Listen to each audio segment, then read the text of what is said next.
आणि आजचे जे आपले दुसरे वक्ते आहेत बिपिनचंद्र नेवे सर, तर त्यांना मी इथे आमंत्रित करतो.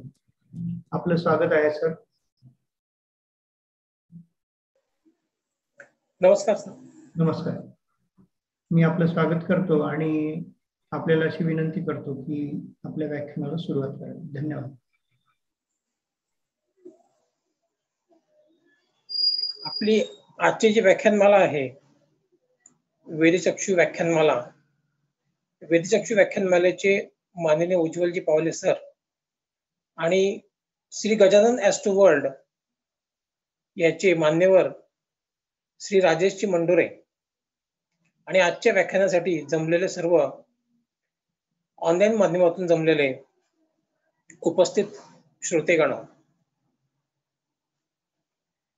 आपल्या सर्वांना सर्वप्रथम मी जन्माष्टमीच्या हार्दिक शुभेच्छा देतो. आज कृष्ण जन्माच्या दिवशी आपण मंडोरेजींकडनं आत्ताच रामायणाविषयी आणि त्याच्यातल्या सुख शोधण्याच्या साराविषयी जे सांगितलं, तेव्हा राम आणि कृष्ण या दोन विभूतींचं स्मरण आपल्याला सुरुवातीलाच या व्याख्यानात झालेलं आहे. आपला जो आजचा विषय आहे ज्यावर मी बोलणार आहे ते म्हणजे रत्ने आणि ज्योतिषशास्त्रीय उपाय. सर आपला परिचय द्या ना पहिले थोडं. अच्छा, मी माझा परिचय देतो. मी सॉफ्टवेअर आणि IT क्षेत्रामध्ये काम करतो. सॉफ्टवेअर डेव्हलपमेंट आणि ट्रेनिंगचं काम करतो. त्याचबरोबर माझ्या घरामध्ये ज्योतिष असल्यामुळे माझे वडील ज्योतिषी होते, त्यामुळे मग लहानपणापासून ते पुस्तकं वाचणं, येणारे जातक आणि त्यांचं कथन, त्यांना एक अनुभव, याच्यावर आपोआपच माझ्यावर काही त्याचे स्कर होत गेले म्हणा किंवा मला त्याची आवड निर्माण होत गेली म्हणा. आणि त्याच्यानंतर ज्योतिषशास्त्राचा अभ्यास करायला लागलो. त्याच्यानंतर आम्ही इथे जळगावला एक संस्था स्थापन केली, जळगाव ज्योतिष अभ्यास व संशोधन संस्था. या संस्थेच्या माध्यमातून जसं राजेशजींनी सांगितलं तसं आम्ही अनेक विद्वान ज्योतिषी आणि मान्यवर यांची व्याख्यानं या जळगावला आयोजित केली. त्यामध्ये वदा भट, सुरेश सहासने, पवी वर्तक, त्यानंतर अशा अनेक प्रकारच्या अनेक लोकांना आपण ते जळगावला बोलवलं, त्यांची व्याख्यान आयोजित केले. आणि ज्योतिषाविषयी आमचा जो दृष्टिकोन होता तो म्हणजे ज्योतिषाविषयी फार गैरसमज आहेत समाजामध्ये आणि ज्योतिषांमध्ये सुद्धा. तर शास्त्रीय दृष्टिकोनातनं ज्योतिष कसं बघता येईल, मध्यंतरी म्हणजे बऱ्याच वेळा त्यावर वादही होतात की ज्योतिष शास्त्र आहे की नाही, श्रद्धा आहे की अंधश्रद्धा.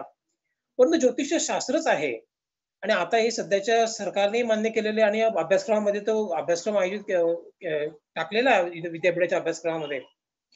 तर हे प्राचीन असं शास्त्र आहे. या शास्त्राचे ग्रहांचे माणसाच्या जीवनावरती परिणाम आहेत. मात्र त्याचा अभ्यास करणारा ज्योतिषी, त्याला रीड करणारा ज्योतिषी यांनी मात्र शास्त्राचे नियम हे व्यवस्थित वापरले पाहिजे. ह्या दृष्टिकोनातनं आम्ही संस्थेचं कार्य या ठिकाणी करत गेलो.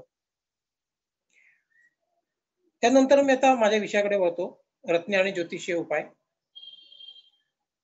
तर ज्योतिषाचे अनेक अंग आहे किंवा अनेक बाजू आहे, ज्यामध्ये त्याचं गणित आहे ज्योतिषशास्त्राचं, कुंडली बनवणे, मांडणे किंवा खगोलशास्त्रीय गणित त्याचं. त्यानंतर फलादेश की जातकाच्या कुंडलीनुसार त्यामध्ये त्याच्या जीवनात काय घडू शकेल, कोणकोणत्या घटना घडतील किंवा कोणकोणत्या प्रसंगांना संकटांना त्याला तोंड द्यावं लागेल. आणि त्याचा पुढचा भाग आहे तो म्हणजे उपायशास्त्र. म्हणजे समजा माणसाच्या जीवनात काही घटना अशा घडणार असतील की ज्या दुर्दैव असतील किंवा संकट असेल, त्याला तोंड देण्याची क्षमता प्राप्त व्हावी किंवा त्याच्यावरती आपल्याला ती संकट दूर करता यावी म्हणून काही उपाय आपल्याला करता येतील का, किंवा याच्यासाठी आपली एक प्राचीन परंपरा आहे किंवा आपल्या ऋषींनी बरंच त्याविषयी लिहून ठेवलेलं आहे की कोणकोणते उपाय आपल्याला त्यासाठी करता येतील. आता यामध्ये ज्योतिषांमध्ये दोन मतप्रवाह आहेत, भिन्न मतप्रवाह आहेत. एक प्रवाह असं म्हणतो की तुमचं जे कर्म आहे किंवा तुमच्या कुंडलीमध्ये जे काय लिहिलेलं आहे, जे विधिलिखित आहे, ते कधीही बदलणार नाही. तुम्ही किती उपाय करा, त्याच्याने काही होणार नाही. तर दुसरा एक प्रवाह असा आहे की नाही उपायाने फायदा होतो आणि उपाय रिमेडी, तर आपण रिमेडियल ऍस्ट्रॉलॉजी म्हणतो की रिमेडी केल्यानंतर, उपयोग केल्यानंतर, कारण मुख्य ते आहेच आहे की जर समजा आपल्या नशिबात जे असेल ते होणारच असेल, कुंडलीत जे दर्शवलं असेल तशा घटना घडणारच असतील, तर मग ते पाहून तरी काय करणार? मग असं म्हणतात की नाही, मग तुम्ही थोडं सावध व्हाल, तुम्ही थोडी काळजी घ्याल आणि तुमच्या नशिबात जे आहे ते काही बदलणार नाही. तुम्हाला त्याकरता उपायशास्त्राचा काही उपयोग नाही. तर बरेच विद्वान ज्योतिषी इव्हन केवळ के.एन. राव सुद्धा आहेत. ते असं म्हणतात की नाही उपायांचा तुम्हाला काही फायदा होणार नाही. परंतु जो श्रद्धा ठेवणारा मंडळी आहे की श्रद्धा ठेवणारे जातक जे आहे हे मात्र ज्योतिषाकडे उपायासाठीच येतात. त्यांना आपलं काय आहे हे तर जाणून घ्यायचं असतंच, पण त्यासोबत आम्हाला काही उपाय द्या, आम्हाला काहीतरी सांगा की आम्हाला जी अडचण आहे त्यातून कसा मार्ग काढता येईल. जेव्हा जातक हा आपल्याकडे येतो आणि आपल्याला विचारतो की मी अतिशय संकटामध्ये, मी अतिशय अडचणीत आहे, मग ती आर्थिक अडचण असेल, कोर्ट कचेरी असेल, आजार असेल, संततीचा प्रश्न असेल, विवाहाचा प्रश्न असेल, तेव्हा तो सगळ्या बाजूने हतबल झालेला असतो, सगळ्या बाजूने निराश झालेला असतो आणि त्याला काहीतरी कुठेतरी एक मदत पाहिजे असते, एक आत्मविश्वास पाहिजे असतो की नाही, मला काहीतरी सांगितलं, मला काहीतरी मी केलं म्हणजे याच्यापासून मला काही फायदा होऊ शकेल का, असं आहे. तर या बाबतीत मी माझं मत सांगतो की आपण जे माझं मत जे आहे ते म्हणून ह्या गोष्टीतनच मी रिमेडियल ऍस्ट्रॉलॉजीचा अभ्यास सुरू केला की जी रिमेडियल ऍस्ट्रॉलॉजी मध्ये जो आहे त्यामध्ये खरोखर उपायांचा फायदा होतो का. मग त्यामध्ये मंत्र, स्तोत्र किंवा वनस्पती, डोनेशन म्हणजे दान, ग्रहांची वेगवेगळी दानं किंवा ग्रहांची वेगवेगळ्या शांत्या आणि शेवटी रत्न, हे त्यातला अपरिहार्य भाग आहेत सगळे. ह्या सगळ्यांचा फायदा होतो का, याचा परिणाम होतो का. तर जवळपास 92 सालापासून मी यावरती प्रयोग सुरू केले, या गोष्टीवरती. मी फ्री ऑफ कॉस्ट ऍस्ट्रॉलॉजी सांगतो, आताही सांगतो. माझी कुठली चार्जेस नाही, कुठली फी नाहीये. त्याच्यामुळे जे व्यक्ती माझ्याकडे येतील त्यांना तुम्ही काय काय उपाय करायला पाहिजे किंवा कसं करायला पाहिजे याविषयी मी 92 सालापासून त्यांना मार्गदर्शन करायला सुरुवात केली. त्यात मला जे अनुभव आले, हे बघा, पुस्तकं असतात, ग्रंथामध्ये बरंच काही लिहिलेलं असतं, ग्रंथामध्ये बरेच काही नियम लिहिलेले असतात. काही वेळेला ते नियम लागू पडतात, काही वेळा ते नियम प्रत्यक्षामध्ये लागू पडत नाही. तेव्हा आपला ज्योतिषशास्त्रावरती किंवा कुठल्याही प्रकारच्या अशा प्रकारच्या शास्त्रावरती क्वेश्चन मार्क निर्माण होतो की हे असं लिहिलेलं आहे, मग असं होत का नाही. हा प्रश्न मलाही पडायचा, हा प्रश्न मलाही पडला बऱ्याच वेळेला. पण शेवटी मी ते पुस्तक एक वेळा बाजूला ठेवली आणि त्याच्यानंतर आपल्याला प्रत्यक्ष काय वाटतं आणि आपल्याला काय अनुभव येतो या दृष्टीने मी शोध घेण्याचा प्रयत्न केला. आणि त्यातून मग मला ज्या काही गोष्टी लक्षात आल्या किंवा ज्या काही मला अनुभव आला की हे असं असतं किंवा हे असं होतंय, हे असं वर्क होतं, तर ते मी आज तुमच्यासोबत शेअर करणार आहे. कारण बघा, की रत्न हा खूप आकर्षणाचा विषय आहे आणि आपलीकडे आता जे जमलेले लोक आहेत सगळे सगळे अभ्यासक आहेत. कुठे ना कुठे तुमचा रत्नाचा संबंध आला असेल, तुम्ही रत्नाविषयी कुठेतरी वाचलं असेल आणि ह्या व्याख्यानमालेच्या आधी पण तुम्ही रत्नांचा परिचय करून घेतलेला असेल, असं मी समजतो. त्यामुळे मग 9 प्रकारचे रत्न, त्याच्यामध्ये महारत्न, उपरत्न, कोणकोणती रत्न आहेत, हे सर्वसाधारणपणे तुम्हाला माहित असेल. याच्यापेक्षा उपायशास्त्राच्या दृष्टीने हे कशा प्रकारे काम करतात किंवा याचा कशा प्रकारे अनुभव येतो, हे मी आपल्याला सांगणार. रत्न जी आहेत ती भारतातच नव्हे, ती संपूर्ण जगामध्ये प्राचीन कालापासून प्रचलित आहे.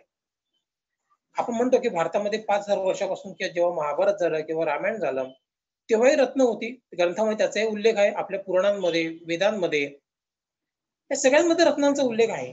रत्नांचा उपयोग कसा करतात त्याचाही उल्लेख आहे. जशी भारताला प्राचीन परंपरा आहे ती जगामध्ये प्राचीन परंपरा आहे. इजिप्तमध्ये असेल किंवा दुसऱ्या ग्रीक रोमन संस्कृतीमध्ये असेल, यामध्ये सुद्धा रत्न ही वेगवेगळ्या कारणाकरता वापरली गेली आहेत. त्याचं कारण असं आहे की रत्न जी आहे ही अत्यंत आकर्षक आणि रत्नांमध्ये एक प्रकारचं आकर्षण आहे, आकर्षण शक्ती आहे आणि आपण त्याच्याकडे आकर्षण. रत्न जी असतात ही जमिनीमधनं येतात बरीचशी, काही पाण्यामध्ये सापडतात, पण बरीचशी रत्नामध्ये जमिनीमधनं येतात. त्यानुसार आपण त्याचा वापर करतो की त्यानुसार त्याचं वर्गीकरण केलं जातं. पण मग नेमकं रत्न म्हणजे काय, एवढं आपल्याला त्याचे आकर्षण काय, कारण त्याची जी आभा आणि त्याची जी प्रभा आहे, त्याचं ते लस्टर आहे, त्याच्याशिवाय बघा लस्टर तर मग एखाद्या चमकणाऱ्या काचेला पण असतं, पण मग रत्नाकडेच पाहिल्यानंतर आपल्याला एवढं आकर्षण का वाटतं, याचं कारण असं आहे की पृथ्वीच्या पोटामध्ये ते असताना त्याच्यावरती पंचमहाभूताचे संस्कार झालेले आणि त्यामध्ये प्रचंड अशी प्राणशक्ती निर्माण झालेली आहे रत्नांमध्ये. आणि प्राणशक्ती जशी आपल्याला त्याच्याकडे आकर्षण करून घेत असते, त्याचप्रमाणे आपल्या वेगवेगळ्या समस्यांवरती ती कार्य देखील करत असते. रत्न हे खनिजांचे मिश्रण आहे. जमिनीत सापडणाऱ्या, पाण्यात सापडणारे जे असतील ते वेगळे खनिज असतील, ते वेगळं मटेरियल असेल. पृथ्वीवर सापडणारे ते वेगळं मटेरियल असेल. तर जेव्हा आपण हे वापरतो तेव्हा, आता याच्या अनेक थिअरी आहे. याची काही एक थिअरी नाहीये. अनेक लोकांच्या मतानुसार ही रत्नांमध्ये प्रकाश किरणं असतात आणि रत्नांतून प्रकाश किरणं बाहेर पडतात, किंवा ग्रहांच्या रंगानुसार त्या रंगाची रत्न ती किरणं स्वतःमध्ये खेचून घेतात, ती आपल्या शरीरामध्ये, बॉडीमध्ये पोहोचवतात. असंही एक मत आहे. असंही एक मत आहे की रत्न हे चक्रांवरती काम करतात. असंही एक मत आहे की रत्न जी असतात ती खनिज आहेत आणि जसं आपल्या शरीराला खनिजांची गरज असते, जेव्हा आपल्याला काही समस्या निर्माण होतील तेव्हा आपण मिनरल्स कन्झ्युम करतो, बॉडीमध्ये आपण मिनरल्स घेतो, तसं रत्न सुद्धा सूक्ष्म प्रमाणामध्ये, जसं की होमिओपॅथी आहे त्यानुसार आपल्या खनिजांवरती काम करत असते. अशा अनेक थिअरीज आहेत. यातले कुठल्याही थिअरीला आपल्याला प्रमाण करता येणार नाही किंवा आपल्याला म्हणता येणार नाही की हे सर्वथा खरं आहे. पण त्याच्यामध्ये असं काहीतरी आहे हे मात्र निश्चित आहे की जे सूक्ष्म रूपामध्ये आपल्या सूक्ष्म देहावरती कार्य करत असतं, चक्रांवरती कार्य करत असतं. त्याच्यामुळे रत्न जो आहे हा ज्योतिष शास्त्राच्या सुद्धा पलीकडचा विषय आहे. आपल्याला त्याला मर्यादित करता येणार नाही की रत्ने आणि ज्योतिषीय उपाय म्हणजे ज्योतिषाच्या दृष्टिकोनातनं. पण आपले जे वैदिक ज्योतिष आहे याच्या माध्यमातून जो संबंध जोडलेला आहे तो आपण बघूया. पण याच्याशिवाय सुद्धा रत्न ही वेगळ्या प्रकारच्या माध्यमातून किंवा वेगळ्या प्रकारच्या पद्धतीने सुद्धा आपल्याला सजेस्ट करता येतील. आता ज्योतिषीय उपाय म्हणजे काय? ज्यावेळेला आपल्याकडे जातक येतो, आपण त्याची पत्रिका बघतो, त्या पत्रिकेमध्ये आपल्याला काही समस्येनुसार दोष सापडतात. तर काही ग्रह उच्च स्थितीमध्ये असतात, काही ग्रह नीच स्थितीमध्ये असतात, काही ग्रहांवरती पापग्रहांच्या दृष्टी असतात, काही ग्रह जे असतात ते काही कर्तरी पाप कर्तरी योगांमध्ये असतात. अशा प्रकारे ग्रह हा शुभ किंवा अशुभ संबंधित झालेला असतो. मग या ग्रहाला बल प्रदान करण्यासाठी आपण काही उपाय सुचवत असतो. मग त्यामध्ये त्या ग्रहाचे जप, त्या ग्रहाच्या संबंधित वस्तूंचं दान, त्या ग्रहाचे जपयुक्त शांती म्हणजे हवन, किंवा त्या ग्रहाशी संबंधित वनस्पती, आणि वनस्पतींना सुद्धा ग्रहांचा अंमल दिलेला आहे. त्या ग्रहाशी संबंधित ती वनस्पती असं म्हटलेलं आहे. पाराशरांनीच ते सांगितलेलं आहे आणि त्याच्यानुसार मग आपण ते वनस्पती जातकाला देतो की जेणेकरून त्याचा दुःख आणि त्रास त्या ठिकाणी कमी व्हावा. आता हे जे उपाय हे केव्हा काय सांगायचं हा प्रश्न असतो. म्हणजे समजा एखादा ग्रह हा नीच असेल किंवा बलहीन असेल, त्याला जप सांगायचा का, त्याला दान सांगायचं का, त्याला रत्न सांगायचं का, त्याला वनस्पती सांगायची का, त्याला स्तोत्र करायला सांगायचे का? मी तुम्हाला आता म्हटलं की दोन प्रवाह जे आहे की उपायाचे फरक पडतो की नाही पडत, तर माझा अनुभव असा आहे की उपायाने फरक पडतो. त्याला कदाचित असे कारण असेल की त्यांचे म्हणणं खरं आहे की जे म्हणतात की माणसाची विधिलिखित बदलत नाही, तर कदाचित उपाय त्याला करण्याची बुद्धी होते आणि तो आपल्याकडे येतो, आपण त्याला की उपाय सांगतो, म्हणजे कदाचित उपायाने त्याचे विधिलिखित बदलावं असंच त्याचं विधिलिखित असू शकतं ना, असे आपल्याला म्हणता येईल. पण हा जो आहे हा वकिली मुद्दा झाला. हे जे मी म्हणतोय हे शब्दांचा खेळ झाला असं आपल्याला म्हणता येईल. परंतु दुसऱ्या बाजूने आपण विचार जर केला तर जेव्हा संकट हे येतं किंवा त्रास हा होतो, ह्या दोन प्रकारच्या ऊर्जा काम करत असतात. एक म्हणजे त्या संकटाची निगेटिव्ह एनर्जी आणि त्याला तोंड देणारी म्हणजे आपण स्वतः, ही आपली एक एनर्जी, पॉझिटिव्ह एनर्जी किंवा आपली फ्रिक्वेन्सी आणि त्या संकटाची फ्रिक्वेन्सी. जर वीज पडते समजा आकाशातून आणि ही वीज कुठे पडली, समजा एखाद्या झाडावर पडली, झाड जळून जाईल. एखाद्या ती अशा प्रकारच्या याच्यावर पडली की तिथून ती हे होईल. पण ती समजा एखाद्या मोठ्या पर्वतावर कोसळली, खूप मोठ्या पर्वतावर ती कोसळली समजा, तर काय होईल? त्याचे परिणाम कदाचित एवढे हानिकारक नसतील. फार तिथे एखादा तळ तयार होईल, फार तिथे एखादा खड्डा पडेल त्या ठिकाणी, त्याचा परिणाम थोडे फारसे हानिकारक. म्हणजे असं की स्वतःला सक्षम बनवणं, संकटांना तोंड द्या. संकटामध्ये काय होतं तर पहिला हल्ला जो आहे तो आपल्या मनावरती होतो. आपलं मन हार मानतं किंवा आपलं मन जे असतं ते खचतं आणि मन खचल्यामुळे आपल्या संकटाची तीव्रता, कदाचित त्या संकटातून बाहेर पडण्याकरता अनेक रस्ते उपलब्ध असतात, असू शकतात, परंतु आपण त्याला बघू शकत नाही. कारण त्यामध्ये आपली शक्ती, आपली व्हायटल पॉवर, जी आपली जीवनशक्ती आहे, ते जीवनशक्तीवर कुठेतरी आघात झालेला असतो. मग उपाय काय करतात? तर उपाय तुमच्या जीवनशक्तीला पुन्हा चलित करतात, म्हणजे तिला पुन्हा चालना देण्याचं काम करतात, पुन्हा त्यामध्ये ऊर्जा संचारते, पुन्हा त्याच्यामध्ये एनर्जी येते आणि त्याच्यामध्ये मग तुम्ही अधिक चांगल्या दृष्टीने फोकस होतात. म्हणजे फोकस झाल्यानंतर तुम्ही विचार करतात की आता याच्यातून आपल्याला काय करायचंय, तुम्ही सक्षम होता ते संकट पेलण्याकरता. हे उपायशास्त्र अशा प्रकारे काम करतं. असंच करतं असे मी 100% म्हणणार नाही, कारण माझे अनुभव वेगळे आहेत, ते मी पुढे येणार आहे, त्या सांगणार आहे तुम्हाला मी. काही वेळा परिस्थिती पलटते. कदाचित असंही असेल की जसं तुकाराम महाराजांनी म्हटलंय की मन करारे प्रसन्न सर्व सिद्धीचे कारण, असं त्यांनी म्हटलेलं आहे. म्हणजे तुमचं मन जर प्रसन्न झालं, तुमचं मन जर सक्षम झालं, तुमचं मन जर चैतन्यशील झालं, तर कदाचित आजूबाजूचं वातावरण सुद्धा बदलतं. तुमच्याकडे जगातल्या ज्या पॉझिटिव्ह एनर्जी आहेत ते तुमच्याकडे त्याचा प्रभाव त्याला सुरुवात होते. कदाचित तुमच्या आजूबाजूच्या वातावरणात सुद्धा बदल घडतो. हे असं प्रत्यक्षात घडतं, हे जे माझ्या अनुभवातून आहे ते मी तुम्हाला सांगतोय. त्याच्यामुळे आपण संपूर्णपणे पुस्तकं किंवा कोण काय म्हणतंय याच्यापेक्षा आपल्याला काय अनुभव आहे याच्यावरती आपण लक्ष देऊ. आता आपण उपाय कसं काम करतो ते पाहिलं. आता मी तुम्हाला काही उदाहरणं सांगणार आहे. ह्या जे मी आता तुम्हाला सांगितलं की हे असं आहे किंवा असं नाहीये. माझ्याकडे एक व्यक्ती आली काही वर्षांपूर्वी. त्या व्यक्तीला आली तेव्हा अत्यंत निराश अवस्थेमध्ये होती. आणि बघा मी तुम्हाला हे सांगतो की कुठलाही ज्योतिषी असं म्हणणार नाही की आम्ही जे सांगतोय हे आमचं कुठे भविष्य चुकतंय. तुम्ही जगातल्या कुठल्याही ज्योतिषाकडे जा, तो असंच म्हणणार की आम्ही जे सांगतोय 100% खरं होणार. याचं कारण असं आहे की तो तुम्हाला आत्मविश्वास देत असतो, तो तुम्हाला बळ देत असतो, तुम्हाला संकटातून बाहेर पडण्याकरता की नाही नाही हे असं होणार, चांगलं होणार तुमच्या बाबतीमध्ये, असं तो म्हणत असतो. तर माझ्याकडे एक व्यक्ती आली, नोकरी करत होती कंपनीमध्ये एका, आणि मला आल्यानंतर म्हणाले की मला कर्ज झालेलं आहे खूप मोठ्या प्रमाणामध्ये, आणि ते कर्जही असं झालेलं आहे की बँकेचं वगैरे झालेलं नाहीये, नॅशनल बँकेचं कर्ज असेल तर ते काही सक्तीने वसुली होत नाही, त्याच्याकरता फार फार तर कोर्ट कचेऱ्या होतात जास्तीत जास्त. परंतु याने जे कर्ज घेतलं होतं ते काही गुंडांकडनं घेतलेलं होतं आणि ते कर्ज फेडता येत नाही म्हणून ते गुंड त्याला धमक्या द्यायला त्याच्या घरी येत होते.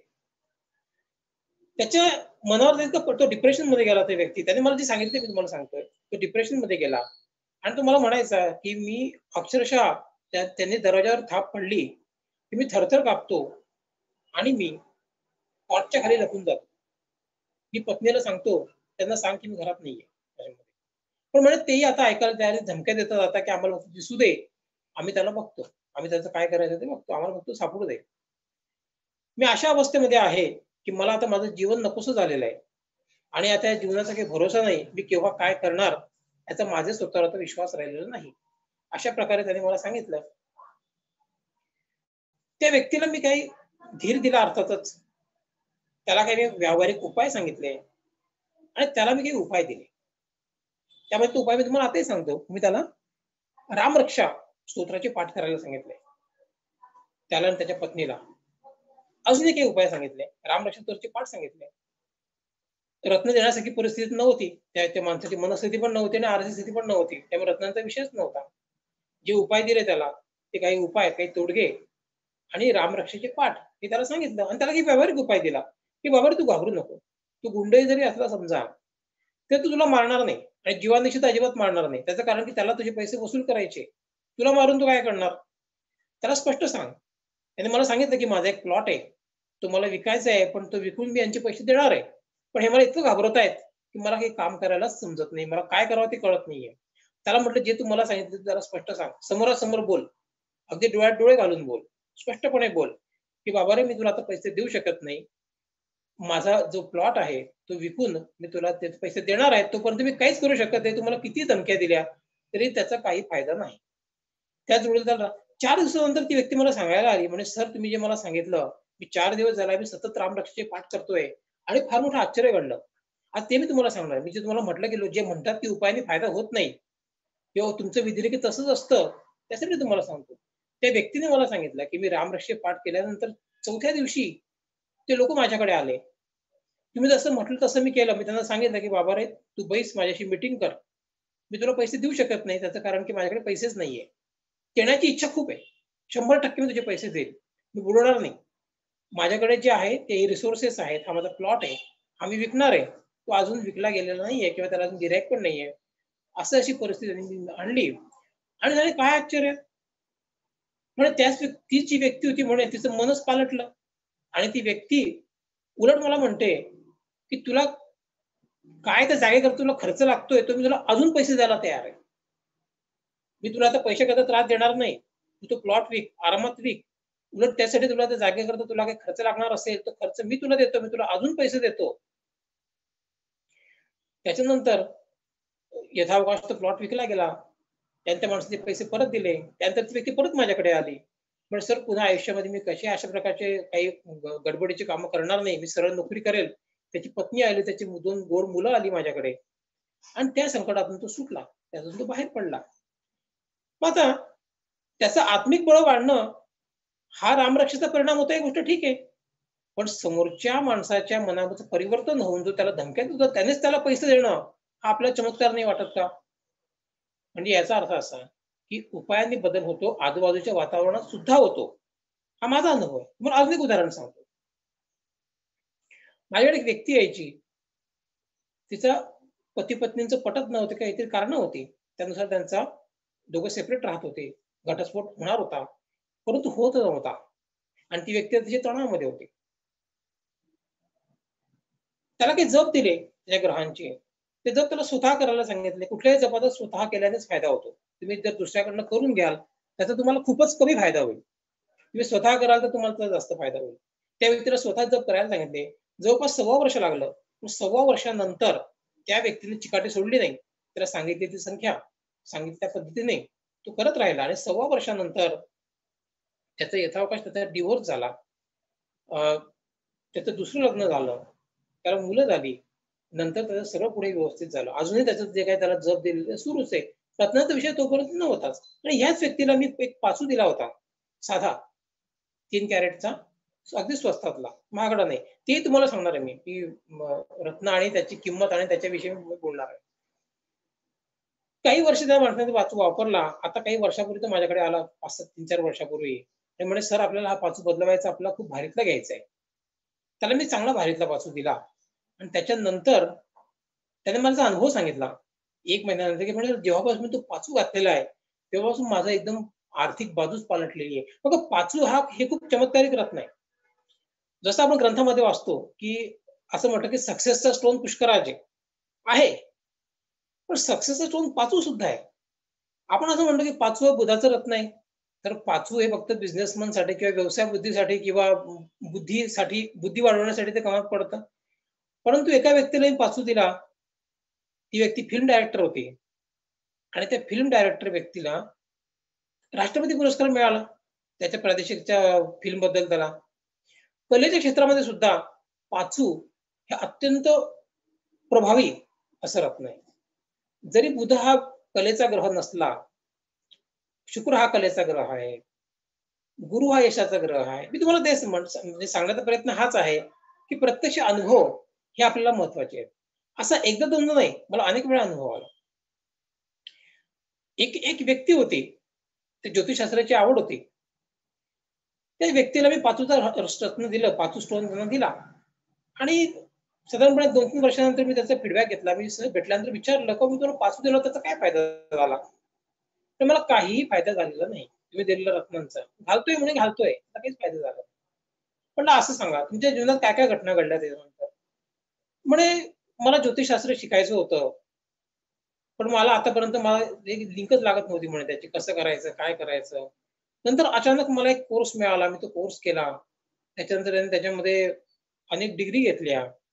पण काही नाही म्हणे मला फक्त एवढंच आहे म्हणे ह्या 4-5 वर्षांमध्ये मी त्याचा सखोल अभ्यास केला म्हणे शास्त्राचा. मला आता पदवी पण मिळाली आणि म्हणे मी इतका वर्षापासून प्रयत्न करतोय म्हणे, खूप वर्षापासून, म्हणजे याच्यापासून. मग मला काय माहिती म्हणे, घरगुती कामामुळे म्हणा का अडचणीमुळे म्हणा, मला शक्यच होत नाही म्हणे ते. पण आता मात्र मी थ्रू आउट पदवी, त्याच्या पुढचं शिक्षण, 4-5 डिग्र्या, माझे लेख प्रसिद्ध झाले सगळ्या याच्यामध्ये. अहो म्हटलं, मग पाचून तुम्हाला दिलं की तुम्हाला ते आहे? म्हणजे मला पाचूकडनं ही अपेक्षा नव्हती. म्हटलं बरोबर आहे. रत्न जे असतात ते तुम्हाला जे अपेक्षा आहे तुम्हाला देतीलच असं नाहीये. तुमच्यासाठी जे योग्य आहे, तुमच्या आतमध्ये जे काय आहे त्याला ते बाहेर काढतील. हे असं सेम उदाहरण, अशाच प्रकारचं उदाहरण मला दुसऱ्या काही व्यक्तीच्या अनुभवाला मिळालं, की त्या व्यक्तीला पाचू दिल्यानंतर तिचा संगीतामधला जो डिप्लोमा होता, जो कोर्स होता, जो अनेक वर्षापासून लहानपणापासून इच्छा होती संगीत शिकायचंय. पण काय माहिती, काय त्या स्त्रीला काही ना काही कारणाने, त्या महिलेला काही ना काही कारणाने तिला संसारामध्ये त्याच्यानंतर तिला शिक्षण घेताच आलं नाही. आणि वयाच्या 35व्या वर्षी तिला एकदम ती आठवण आली. एक सेकंद.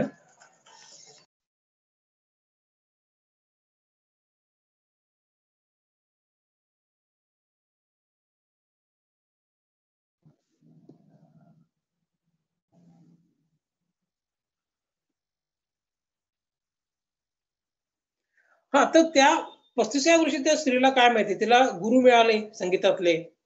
त्याच्यानंतर ती आत्ता या वर्षी विशारद झाली आणि तिला त्याच्यामध्ये तिच्या जिल्ह्यामधनं ती स्त्री ही प्रथम क्रमांकाने पास झाली पाचू दिल्यानंतर. म्हणजे तुमच्या जर कला असेल, बुद्धी असेल, म्हणजे बघा, बुद्धी ही फक्त काही व्यवसायापुरती आहे, बुधा व्यवसायापुरती असे नाहीये. तुमच्या अंगात एक कला असेल तर पाचू हा त्यालाही बाहेर काढतो. एक सर्जन होते, त्या सर्जनना मी पुष्कराज आणि पाचू असं कॉम्बिनेशन दिलं. पुष्कराज आणि पाचू कॉम्बिनेशन दिल्यानंतर त्यांचं जी सर्जरी होती किंवा त्यांचं जे काय त्यांच्याकडे नवीन उपकरणं आली दवाखान्यामध्ये, क्लिनिकमध्ये, त्यांचं हॉस्पिटल मोठं झालं त्यांचं खूप त्याच्यानंतर. आणि आतापर्यंत त्यांना जो गोंधळ उडायचा की नेमकं आपण कशा पद्धतीने हॉस्पिटल मॅनेज करावं, त्यांची पत्नी जी इतके वर्ष घरी होती, की इतके वर्ष त्यांना मदत करत काही कारणाने म्हणा, त्यांच्या घरगुती कारणांमुळे त्यांना जमत नव्हतं करायला. अचानक ते त्याच्यामध्ये तयार झाल्या करायला. त्यांनी हॉस्पिटलची मॅनेजमेंट बाजू सांभाळली आणि डॉक्टरांना त्यांच्या कामाकडे पुढे लक्ष देतात, तर हॉस्पिटल एकदम स्ट्रीमलाईन झालं. तर बघा, रत्न असे चमत्कार करतात किंवा अशा पद्धतीने काम करतात आपल्याला कळत पण नाही की आपल्याला नेमकं काय काम करता येते. त्याच्यामुळे बऱ्याच वेळा आपल्याला असं वाटतं की रत्न घातल्यानंतर आपल्याला फायदा होतोय की नाही होतोय. काही वेळा त्याला वेळ लागतो, कारण त्यामध्ये चक्र असतात, स्टेबल व्हायला वेळ लागतो. काही वेळा ते वेगळ्याच मार्गाने आपल्याला परिणाम देत असतात, जे आपल्याला लक्षात येत नसतं. अजून एक उदाहरण तुम्हाला सांगतो, तुम्हाला कंटाळा आला नसेल तर. एक मुलगी माझ्याकडे शिकायला यायची, माझे क्लासेस पण आहेत, सॉफ्टवेअरची ट्रेनिंग आहे. ती मुलगी माझ्याकडे शिकायला यायची. 12वी मध्ये 3 वर्ष लागोपाठ ती फेल झाली. आणि लागोपाठ ती फेल झाल्यानंतर तिच्या आईने मला विचारलं की सर, आता हिचं 12वीचं शिक्षण आम्हाला सोडून द्यावं लागेल, कारण ही पासच होत नाहीये. मी तिला म्हटलं की हिची पत्रिका बघू आपण. पत्रिका बघितली आणि तिला मी अथर्वशीर्षाची पाठ सांगितले, मात्र 21 रोज. आपण सर्वसाधारणपणे काय करतो उपाय करताना, आपण कंजूसी करतो. आपण 1 वेळा करणार किंवा मग जप असेल तर 11च वेळा म्हणणार, फार फार ते 108 वेळा. असं चालत नाही. उपायशास्त्रामध्ये संख्येला फार महत्व आहे, किंवा तुम्ही किती वेळा करता, तुम्ही उपासना किती करता याला महत्व आहे. तुम्हाला जास्त परिणाम पाहिजे असतील, तुम्ही जास्तीत जास्त वेळ साधना केली पाहिजे, अधिक वेळ केली पाहिजे. मी तिला सांगितलं की तुला 21 वेळा अथर्वशीर्षाची पाठ रोज कर. म्हणजे 21 वेळा फार होतात, पण त्याला इलाज नाही. तू 3 वर्ष फेल झाली 12वीला. तू विचार कर की तुला जर त्यामध्ये यश पाहिजे असेल तर तुला गणेशाची आराधना करावी लागेल आणि तुला 21 वेळा अथर्वशीर्षाचे रोज पाठ करावे लागतील. त्या मुलीने केलं आणि इन शॉर्ट सांगायचं म्हणजे त्यानंतर ती बीकॉम झाली. त्यानंतर ती बँकेत लागली. त्याच्यानंतर ती बँकेत चांगली नोकरी करते. तिचा नवरा हा सुद्धा गव्हर्नमेंटमध्ये काम करतोय. त्याने कुठलाच रत्न वापरला नाही, फक्त त्याने गणपतीवर श्रद्धा ठेवली, अथर्वशीर्षाचे पाठ केले आणि त्याच्यानंतर तिला जे झालं पुढे हे मी तुम्हाला सांगितलं. की ठीक आहे, समजा नोकरी अनेक लोकांना लागते, ती बाय लकही लागू शकते. आपण असं म्हणणार नाही की तो खऱ्यांचा परिणाम किंवा उपासना. पण ही मुलगी जी फेलत होती 3 वर्ष, तिने आशाच सोडली होती पूर्ण. तिची बुद्धी जागृत झाली, शिक्षण तिला समजायला लागलं आणि ती पुढे बीकॉम झाली. ही मात्र 100% त्या अथर्वशीर्षाचेच परिणाम आहे, हे आपल्याला मान्य करावंच लागेल. त्याच्यानंतर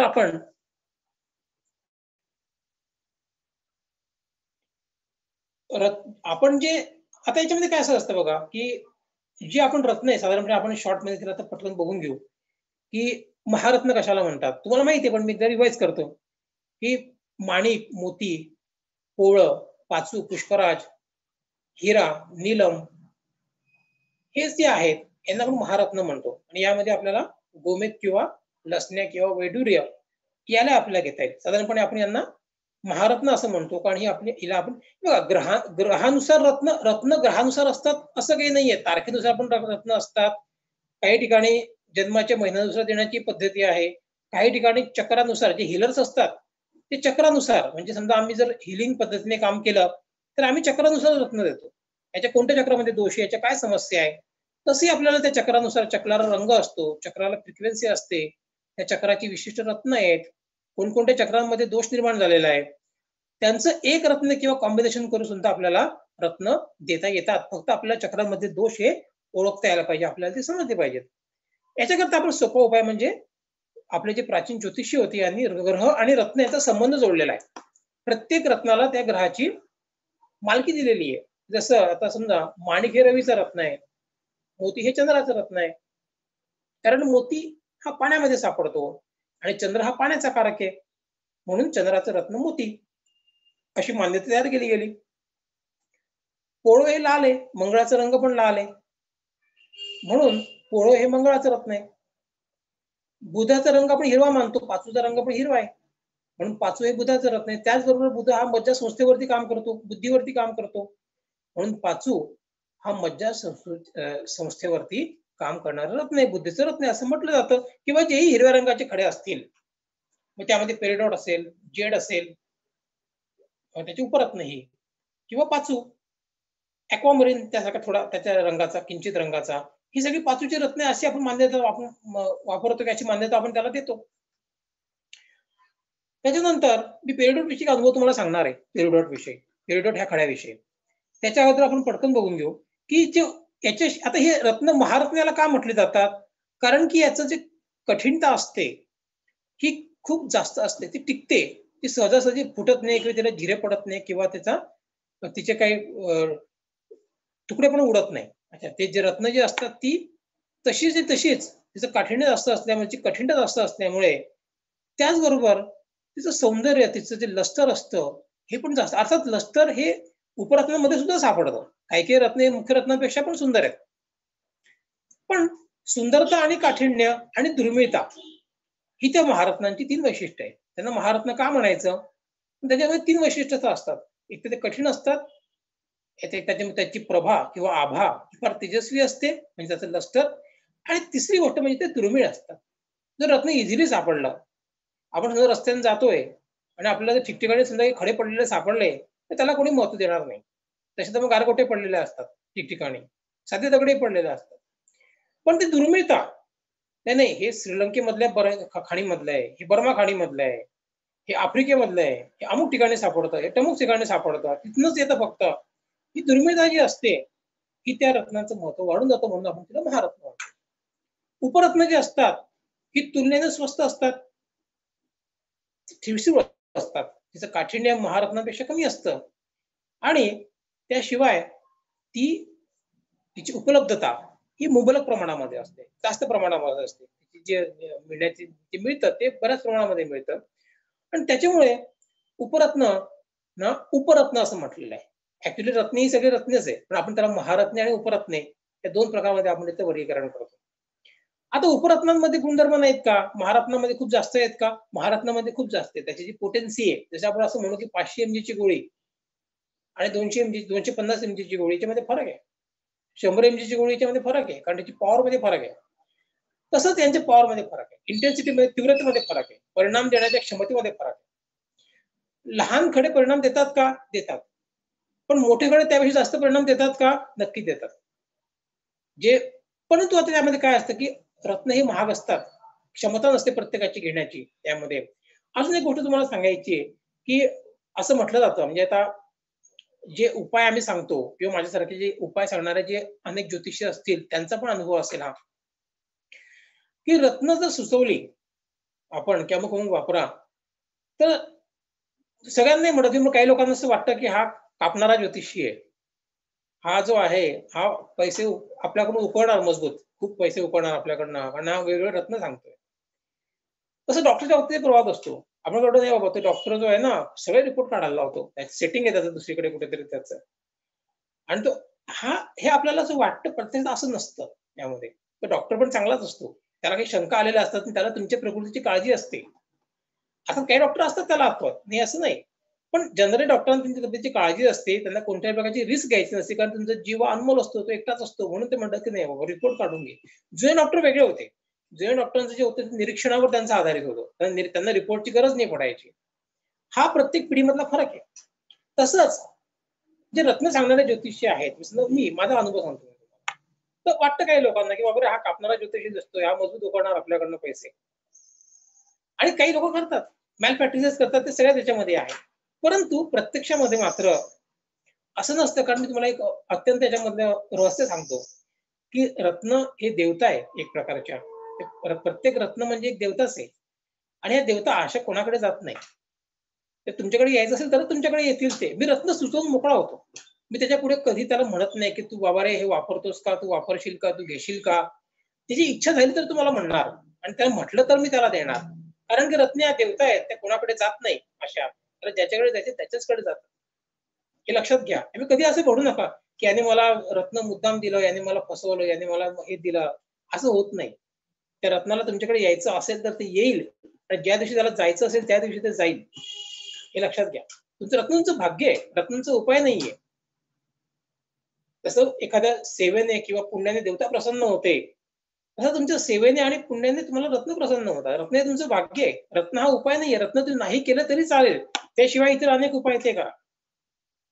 त्याला जेव्हा तुम्हाला तुमच्याकडे यायचं असेल, तुमच्या जीवनात काही बदल करायचा असेल, तेव्हा ते आपोआप येईल. त्याची काळजी सोडा, त्याची चिंता सोडा. तर मी तुम्हाला हे सांगत होतो, की जसे उपरत्न आहेत, यांचे गुणधर्म नाहीत का? आहेत. खूप आहेत, खूप महत्वाचे गुणधर्म आहेत. महारत्नाप्रमाणेच काम करतात का? काही वेगळ्या बाबतीत करतात. उदाहरणार्थ आपल्याला माहिती आहे, की माणिक जो आहे तो रवीचा आहे. माणिक हा जो आहे हा तुमचा रूट म्हणजे मूलाधार चक्राचा स्टोन आहे. बेस स्टोनचा गरज आहे. बेस चक्र म्हणजे काय? मूलाधार चक्र म्हणजे काय? तुम्हाला जर ठाम उभं राहायचं असेल, तुम्हाला तुमची पूर्ण शक्ती लावायची असेल, तर आधी तुमच्या पायावरती तुम्ही व्यवस्थित उभे पाहिजे. तुम्ही पायावर व्यवस्थित उभे नसाल तर तुम्ही काहीच करू शकणार नाही. म्हणजेच तुम्ही तुमचं ग्राउंडिंग हे पॉवरफुल पाहिजे. आणि ग्राउंडिंग तेव्हा शक्य असतं जेव्हा तुमचं मूलाधार चक्र हे पूर्ण क्षमतेने कार्य करत असतं. माणिक हा तुमच्या मूलाधार चक्राचा रत्न आहे. तो तुम्हाला आत्मविश्वास देतो, तो तुम्हाला आत्मबळ देतो. त्याशिवाय इतर अनेक फायदे. ते आता आपण सगळ्या पुस्तकात लिहिलेले आहे किंवा इंटरनेटवर ते वाचायला मिळतात किंवा बऱ्याच लोकांना सांगतातही. ते तुम्ही वाचू शकता. जे वाचण्याच्या गोष्टी ते मी सांगणार नाही याच्यामध्ये, या व्याख्यानामध्ये. ते तुम्ही वाचू शकता, की रवीने माणिकने काय काय होतं. तुम्ही माणिक असं टाकलं गुगलमध्ये, की तुम्हाला माणिकचे सगळे गुणधर्म सापडतील. अजून एक तुम्हाला गोष्ट सांगतो. आपण असं म्हणतो, की अमुक रत्न कोर्ट कचेरीचं आहे, अमुक रत्न हे बाहेरच्या बाधे करताय, अमुक रत्न आहे. माझ्या अनुभवानुसार असं काहीही नाही. तुम्हाला जे रत्न योग्य जे तुम्हाला लाभतं, हे तुमची सगळं कामं करतं. ते तुमचं बाहेरच्या बाधेपासून संरक्षण करतं. ते तुम्हाला कोर्ट कचेरीत सुद्धा ते लाभदायक ठरतं. किंवा तुम्हाला जर पैसे देणार असेल, तुम्हाला पैसे पण देतो. तुम्हाला यश देणार असेल, तुम्हाला ते यशही देतो.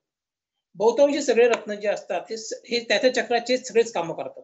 त्या चक्राशी संबंधित. त्या ग्रहाशी संबंधित. ते ग्रह त्याचंच निर्देशक आहे. त्याच्यानंतर उपरत्न जी आहेत, कोणकोणती उपरत्न आहेत? खूप उपरत्न आहेत. 80-85 उपरत्न आहेत. त्यापेक्षा जास्त असतील. प्रत्येकाला गुणधर्म आहेत. कारण प्रत्येक जो दगड जमिनीत सापडणारा याला फ्रिक्वेन्सी आहे. आणि त्याला फ्रिक्वेन्सी म्हटल्यानंतर त्यामध्ये शक्ती निश्चित आहे. स्वतःकडे काहीतरी अट्रॅक्ट करण्याची. ती त्याच्यामध्ये शक्ती आहे.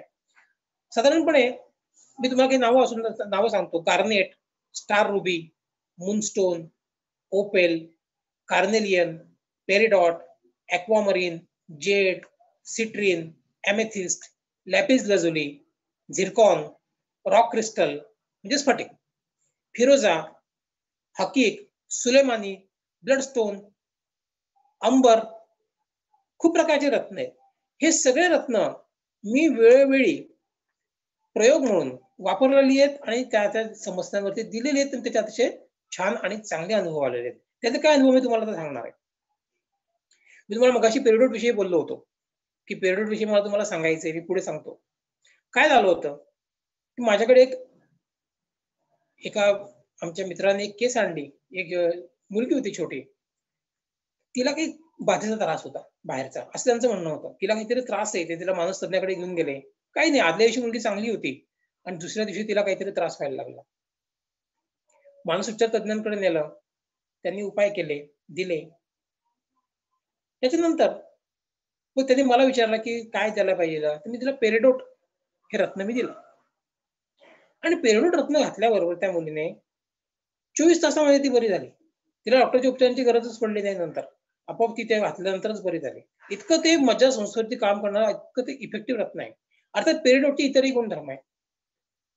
तुम्हाला जर लग्न जमत नसेल लवकर किंवा लग्न लवकर जमवायचं असेल तर पेरिडोट वापरा.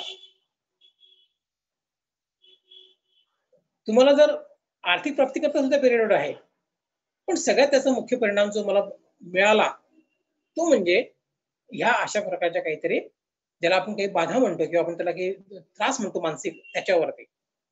दुसरी एक व्यक्ती केस माझ्याकडे आली, ती पण छोटी मुलगीच होती आणि तिला हॅल्युसिनेशन म्हणजे मृत व्यक्ती किंवा काही आवाज येणे, भास होणे, काही दिसणे त्याला हॅल्युसिनेशन म्हणतात.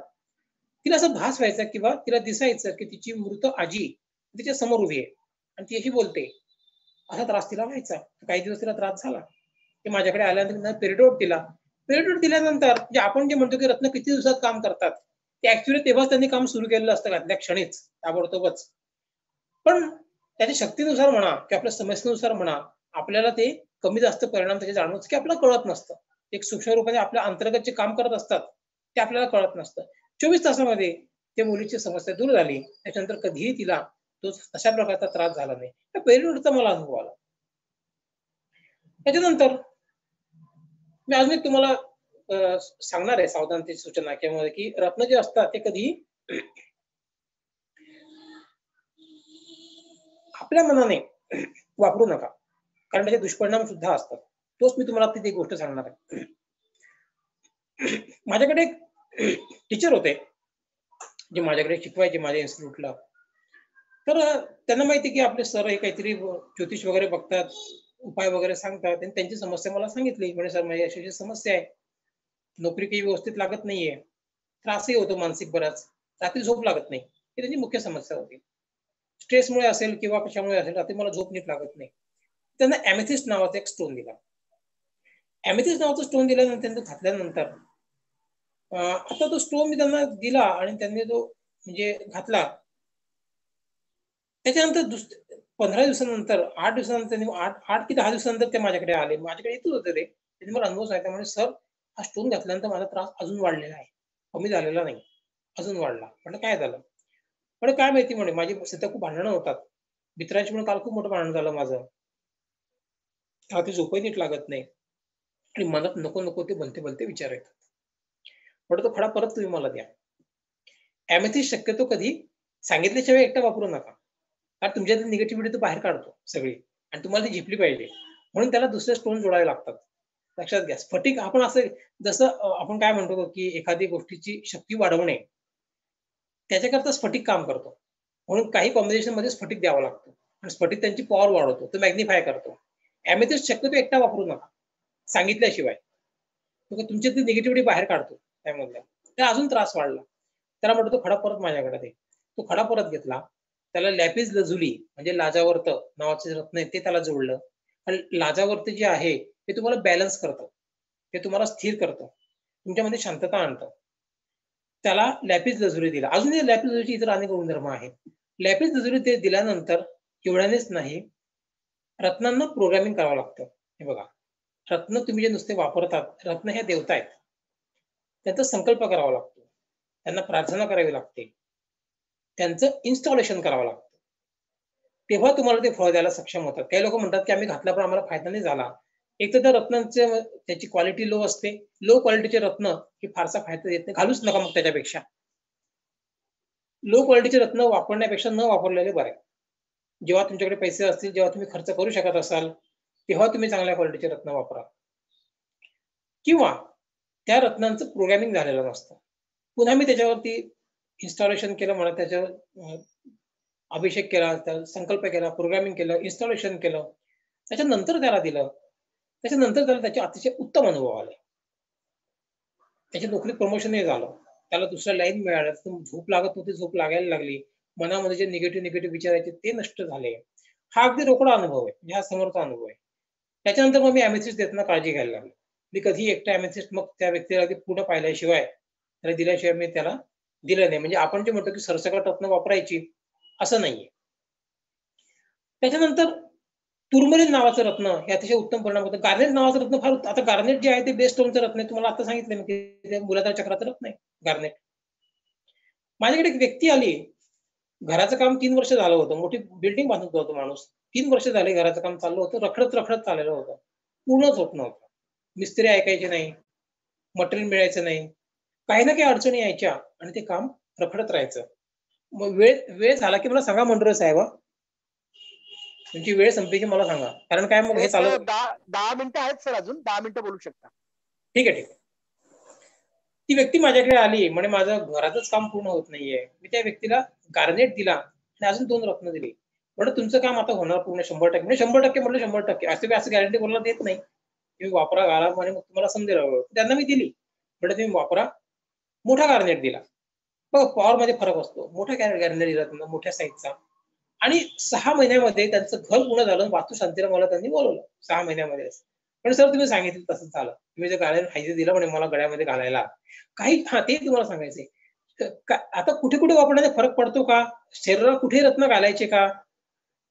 कुठे घातले तर चालतील, नाही असं नाही. परंतु जर विशिष्ट ठिकाणी वापरले तर त्याचा जास्त वेगळा परिणाम होतो. त्याचा वेगळा परिणाम मिळतो. काही स्टोन जे असतात ते गळ्यात घालायचे असतात. काही स्टोन जे असतात ते कमरेत वापरायचे असतात. आणि काही स्टोन जे असतात ते अंगठीमध्ये, बोटांमध्ये, काही मनगटांमध्ये.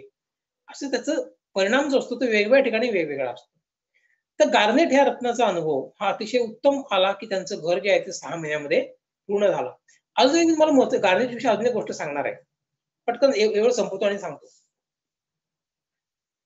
त्याच्यानंतर पुष्कर आणि 5व्या रत्नाचे खूप उत्तम अनुभव आले. मी आता 5वीचे काही अनुभव सांगितले. त्याचे माझ्याकडे अनेक अनुभव आहे. पुष्कर आणि 5वे हे तर मोठे महागडे रत्न आहेत. खूप पॉवरफुल रत्न आहेत. माणिक, नीलम. नीलम विषयी मला खूप गैरसमज आहे की नीलम घातल्याने काही वाईट परिणाम होतो. नीलम लाभत नाही. नीलम खूप नुकसान करतो वगैरे. जे अमेथिस्ट आहे तेच मी तुम्हाला सांगितलं की नीलम जसं अमेथिस्ट ही निगेटिव्हिटी बाहेर काढतो तसं नीलम नाही सुद्धा जे आहे हे पण सांभाळून वापरायचं रत्न. याच्यासोबत दुसरे रत्न वापरली पाहिजेत. नीलम तुम्हाला एकटा वापरायचं तेव्हाच एकटा वापरा. अदरवाईज तुम्हाला नीलम सोबत त्याला बॅलन्स करणारे, तुमच्या चक्राला बॅलन्स करणारे दुसरे खडे द्यावे लागतील. तर नीलम लावेल असं काही नाहीये. दुसरी गोष्ट आपण जे म्हणतो की टच व्हायला पाहिजे. काही लोकांचा गैरसमज असतो की समज असतो असा हा की रत्न टच व्हायला पाहिजे बॉडीला, तुमच्या बोटांना, तुमच्या याच्यामध्ये. असंही काही नसतं माझ्या अनुभवानुसार. तुमच्या ऑरामध्ये त्यांनी प्रवेश केला त्या रत्नाने तो परिणाम करायला सुरुवात करतो. तुमच्या ऑरामध्ये जो स्टोन आला तो तुम्ही खिशात ठेवा, तुम्ही त्याला गळ्यात घाला, तुम्ही त्याला बोटात घाला, तो परिणाम द्यायला सुरुवात करतो. नक्की परिणाम देतो, 100% देतो. त्याच्यानंतर पुष्कराज, पातू, नीलम सांगितले ते मोठे खडे आहेत. पाचू हे त्वरित परिणाम करतात, फार मोठा परिणाम. फक्त ते खडे तशा प्रकारचे पाहिजे, चांगले पाहिजेत, त्याच्यामध्ये हार्मनी पाहिजे, त्याच्यामध्ये लष्टर पाहिजे. अगदीच म्हणजे कमी स्वस्तात मिळतोय म्हणून हलका खडा घेऊ नका, त्यापेक्षा घेऊच नका. आपल्या शास्त्राने भरपूर उपाय सांगितले आणि ते भरपूर प्रभावी. मी आता व्याख्यानाच्या सुरुवातीला तुम्हाला जे गोष्टी सांगितल्या ते खडे दिलेच नव्हते त्यांना कोणत्याच प्रकारचे. नुसते उपायांवरती त्या म्हणणार फक्त त्यांची ती त्याला काय म्हणतो आपण चिकाटी पाहिजे करण्याची, जिद्द पाहिजे, भक्ती पाहिजे आणि श्रद्धा पाहिजे. ते सुद्धा काम करतात. त्याच्यानंतर आता मोती आपण म्हणतो लक्ष्मीकारक असतो. खरोखर मोती लक्ष्मीकारक असतो. लक्ष्मीमध्ये गृहलक्ष्मी सुद्धा आली. एका व्यक्तीचं लग्न हे जमत नव्हतं म्हणण्यापेक्षा त्याचे 2 डिव्होर्स झालेले होते 2 वेळा. आणि त्यांनी लग्नाची आशा पूर्णपणे सोडून दिलेली होती की आता होणार नाही. पण मला करायचंच नाही, मी प्रयत्न सोडून दिलेले. तो माझ्याकडे ह्या कारणाकरता आला की माझा व्यवसाय चालत नाहीये, कामच मिळत नाहीये. म्हटलं लॉकडाऊन आहे म्हणून मिळत नसतील. नाही म्हणे लॉकडाऊनच्या आधीपासूनच मिळत नाही मला काम. आता मी काय हॉटेल वगैरे टाकावं असा विचार करतो, म्हणजे लाईन सोडून देतो म्हणे माझी. त्याच्या पद्धतीनुसार मी त्याला चांगला मोती दिला. आता मोत्यात पण चांगला आणि क्षमतेचा असतं त्याच्यामध्ये. तसं जे हायर क्वालिटीचे मोती असते, म्हणजे बसरा मोती परिणाम करतो का? खरोखर करतो. बसरा नाही दिला त्याला, पण चांगला क्वालिटीचा एक मोती त्याला दिला. त्याला म्हटलं तू घाल, काय होतं बघू आपण त्याचे. जास्त व्यवसाय करता दिला होता त्याला. झालं लग्न त्याचं, लक्ष्मी करता दिला होता, गृहलक्ष्मी आली. त्याचं लग्न जमलं, अतिशय आनंदात जमलं, अतिशय सुखात जमलं. आता अतिशय चांगलं उत्तम रीतीने सुरू आहे. व्यवसाय तर आता कसं आहे, कोरोनामुळे सगळ्यांचेच व्यवसाय बंद पडलेले आहे, त्याच्यामुळे त्याचेही बंद पडलं असेल किंवा हळू. पण याची पत्नी सरकारी नोकरीमध्ये सांगायचं आहे. असं लक्ष्मी आणि गृहलक्ष्मी दोन्ही प्रॉब्लेम सुटले. मोत्यामुळे. सरकारी नोकरीत ती आहे. हा अतिशय स्किल्ड असा फोटोग्राफर आहे. त्याला केव्हा न केव्हा काम मिळणार आहे, आज न उद्या. तो नक्कीच तो खूप स्किल्ड आहे. म्हणजे त्याच्याकडे मोठमोठे कॉन्ट्रॅक्ट असतात. पण एक वेळ येते माणसाच्या आयुष्यामध्ये आणि ज्या उच्च प्रकारचे कलाकार ते तडजोड नाही करत. असं नाही म्हणत की चला मी ह्या प्रकारचं नाही तर त्या प्रकारचं काम करतो. ते त्यांच्या कामाशी स्टिक असतात की मला अशा प्रकारचं काम मिळालं तरच मी करेल, नाहीतर मी करणार नाही. परंतु त्याला मोत्याचा अनुभव आला. एक मुलगी होती, आता दुसरे अनुभव सांगतो. त्या मुलीचं लग्न जमत नाही, अजूनही जमलेलं नाहीये. मी तिला अनेक प्रकारची रत्न दिली. तिच्या सगळ्या समस्या सुटल्या. शेवटचं रत्न तिला पाचू दिलं. त्याच्यानंतर जॉबमध्ये तिची प्रचंड प्रगती झाली. जे जॉब करायचं नाही म्हणत होती, म्हणजे मला खूप त्रास होतोय जॉबमध्ये. मला नोकरी सोडावीच लागणार आहे. त्याच जॉबमध्ये तिचं खूप प्रमोशन झालं. ते आनंदाने करते, परंतु काय माहिती तिचं लग्न मात्र अजून जमलेलं नाहीये. त्याला रत्न दिल्यानंतर सुद्धा त्यामध्ये. इतर सगळ्या बाकीच्या समस्या नष्ट झाल्या. आता तुम्हाला एक महत्त्वाचं सांगायचंय, की आपण 1.5-2 वर्षापासून संसर्गजन्य कोरोना आजाराला तोंड देतोय. सगळे अगदी निराश आणि हतबल झालेले किंवा खूपच त्रास झाला, संपूर्ण जगालाच वेठीला धरलं. या 7 रोगाची 2 रत्न आहेत. तिचा अनुभव घेऊन बघा. नक्की फायदा होतो. ती म्हणजे गार्नेट आणि कार्नेलियन. मी अनुभव घेतलेला आहे. आताच नाही, मी आधीचे बरेच 7 रोगांमध्ये याचा अनुभव घेतलेला आहे. मी दिलेही आहेत आणि माझ्याजवळ ठेवले पण आहेत. ज्यावेळेला स्वाईन फ्लूची साथ आली होती, तर माझ्याजवळ सतत गार्नेट आणि कार्नेलियन आणि ब्लड स्टोन ही 3 रत्न माझ्याजवळ सतत असायची आणि त्याचा मला अत्यंत उत्तम अनुभव आला. स्वाईन फ्लू असताना सुद्धा, चिकुनगुनिया आजार असताना सुद्धा किंवा ज्या वेळेला ज्याच्या साथी पसरलेल्या होत्या, त्याचं काय माहिती त्या माझ्या वाटेला गेल्याच नाही अजिबातच. तुम्ही प्रयोग करून बघा, तुम्हाला नक्की अनुभव येईल की गार्नेट आणि कार्नेलियन ही 7 रोगांवरती उत्तम काम करतात. फारच प्रभावी काम करतात. त्याच्यानंतर अजून एक तुम्हाला सांगतो की एकापेक्षा अधिक रत्न वापरावीत का? जर आपण एक रत्न वापरलं समजा, आपण म्हणतो दुसरं रत्न वापरावं का? काही लोक म्हणतात वापरू नयेत, काही लोक म्हणतात वापरावेत. तुमचा सल्लागार तितका स्ट्रॉंग असेल तर वापरा, नाही तर नका वापरू.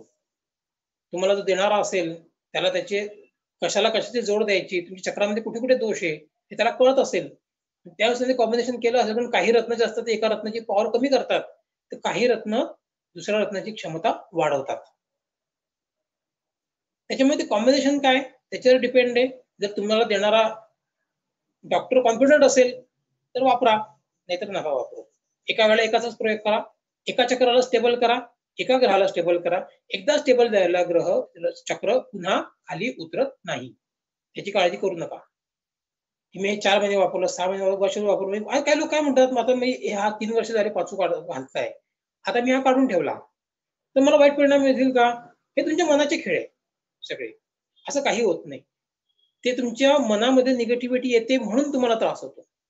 खरं म्हणजे रत्नाने तुमचं एकदा चक्र स्टेबल केल्यानंतर ते पुन्हा ते खाली उतरत नाही, त्याला स्टेबल झाल्यानंतर. हा, आपलं मन हे फार मात्र देवही आणि सैतानही आहे. मन हे सैतान आहे. तुमच्या मनामध्ये जर निगेटिव्ह विचार आले तर ते तुमचं नुकसान करेल आणि तुम्ही जर सतत पॉझिटिव्ह विचार ठेवले तुमचा फायदा होईल. आता काही लोक म्हणतात की नुसतं पॉझिटिव्ह जायचं ना त्यापेक्षा, मग कशाला रत्न, कशाला उपाय करायचे? पॉझिटिव्ह राहणं ही जर किल्ली असेल तर मग ती आपण घेऊ. पण असं असतं याच्यामध्ये, मी त्यांना हे उत्तर देतो, एखादा माणूस विहिरीत पडलाय, खड्ड्यात पडलाय, त्याला स्वतःहून वरती येता येत नाही, त्याला उचलण्याकरता काहीतरी दोरी टाकावी लागते, मग त्याला वरती आणावं लागतं. रत्न ती काम करतात.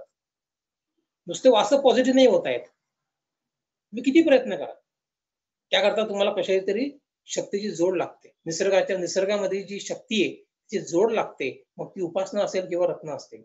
विहिरीत पडल्या माणसाला दोरी टाकल्याशिवाय वर चढता येत नाही.